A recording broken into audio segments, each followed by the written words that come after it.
It gives me immense pleasure to invite Acharya Dr. Lokesh Muniji, founder of Ahimsa Vishwabharati, a versatile thinker, creative writer, poet, social reformer, and an excellent orator. Acharya Lokesh Muniji was honored with Ambassador of Peace by Universal Peace Federation in Interfaith Conference 2014, organized at United Nations. In the year 2010, Acharya Ji was also awarded National Communal Harmony Award by the Government of India. He has made endless efforts to establish Bhagwan Mahavir values of non-violence, unity in diversity, and harmony in the society. Please welcome Acharya Dr. Lokesh Muniji.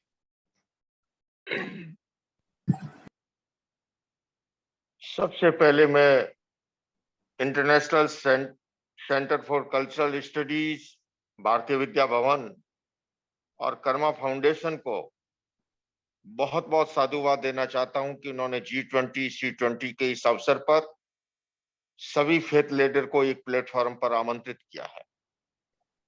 और जिस विषय पर हम चर्चा कर रहे हैं, मैं इसके शुभारंभ में इतना ही कहना चाहूंगा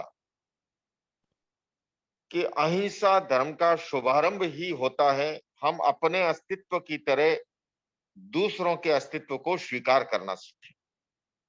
हम अपने विचारों की तरह दूसरों के विचारों का आदर करना सीखें। मैं यहाँ पर यह भी स्पष्ट करना चाहूंगा कि हम अपने धर्म का ईमानदारी पूर्वक पालन करें, किंतु दूसरे धर्मों का भी आदर और सम्मान करें।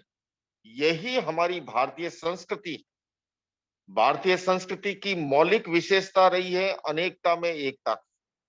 बहुलतावादी संस्कृति हमारे देश की खूबी है। वसुधैव कुटुंबकम का भाव हमारे अंतर जगत में निहित है, उसको भारत की आत्मा ने आत्मसात किया है।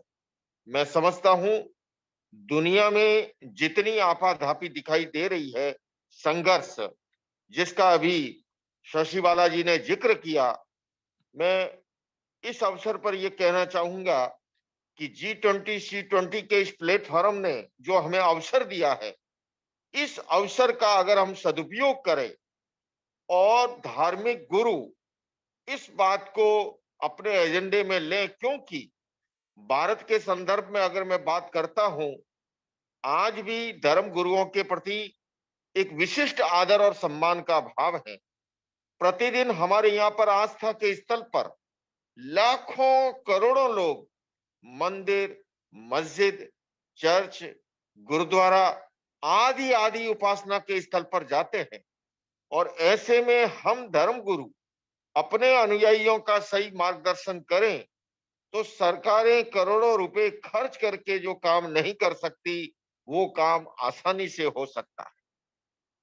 साथ ही साथ पूरी दुनिया में जो माहौल है, इस माहौल में इंटरफेथ डायलॉग का बहुत बड़ी आवश्यकता भी है और अहमियत भी है।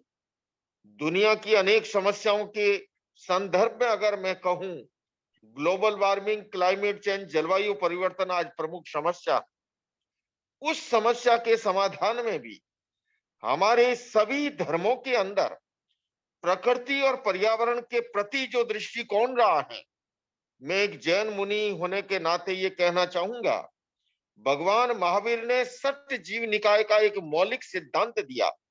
उन्होंने कहा पृथ्वी, पानी, अग्नि, वायु, वनस्पति ये सब सजीव हैं, इनका अनावश्यक उपयोग न करें।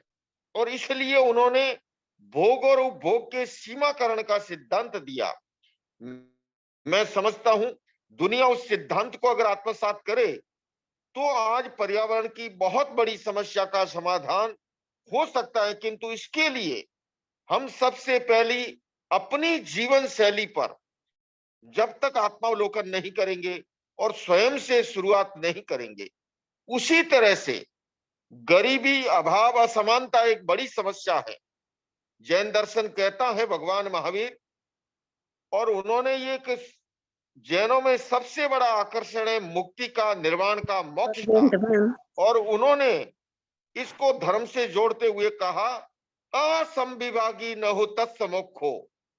जब तक अगर हमारा भाई भूखा सोया है और हम भरपेट खाते हैं तो आप मुक्ति के, मोक्ष के अधिकारी नहीं हैं, अधिकारी नहीं हो सकते। उसी तरह से हिंसा, आतंक एक बड़ी समस्या है, लेकिन अगर हम अपने एजुकेशन सिस्टम में वैल्यू बेस्ड एजुकेशन को प्राइमरी एजुकेशन से जोड़ें, तो मुझे लगता है, आज मैं इस समय अमेरिका की धरती से संबोधित कर रहा हूं, गन वायलेंस की यहाँ पर बहुत बड़ी प्रॉब्लम है।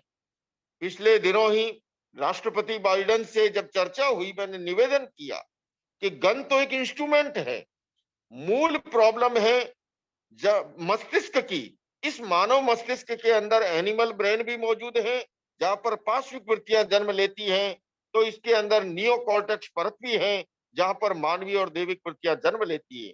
आज अपेक्षा इस बात की है कि प्रारंभ से एजुकेशन सिस्टम में हम वैल्यू बेस्ड एजुकेशन को इंट्रोड्यूस करें।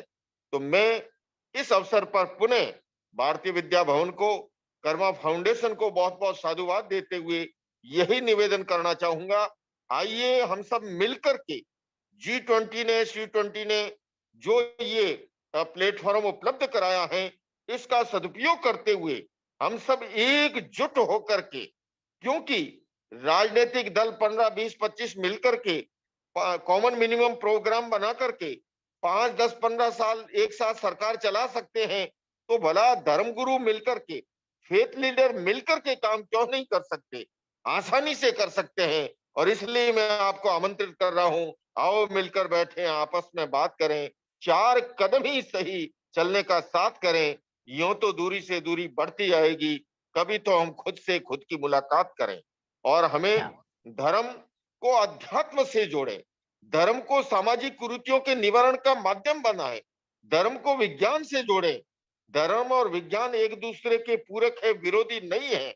इन सब का सदुपयोग करते हुए अगर हम दुनिया को बेहतर बनाने के लिए, इंसान को बेहतर बनाने के लिए प्रयास करेंगे, तो निश्चित रूप से हमारी दुनिया और अधिक खूबसूरत होगी और ये G20 C20 का कार्यक्रम जो है और अधिक सार्थक बनेगा।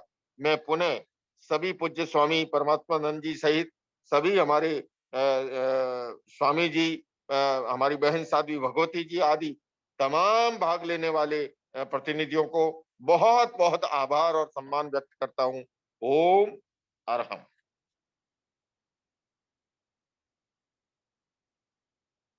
Grateful to you, Acharya ji, for sharing your beautiful thoughts and teachings with us and focusing on living in harmony with each other as well as with nature for the welfare of the world.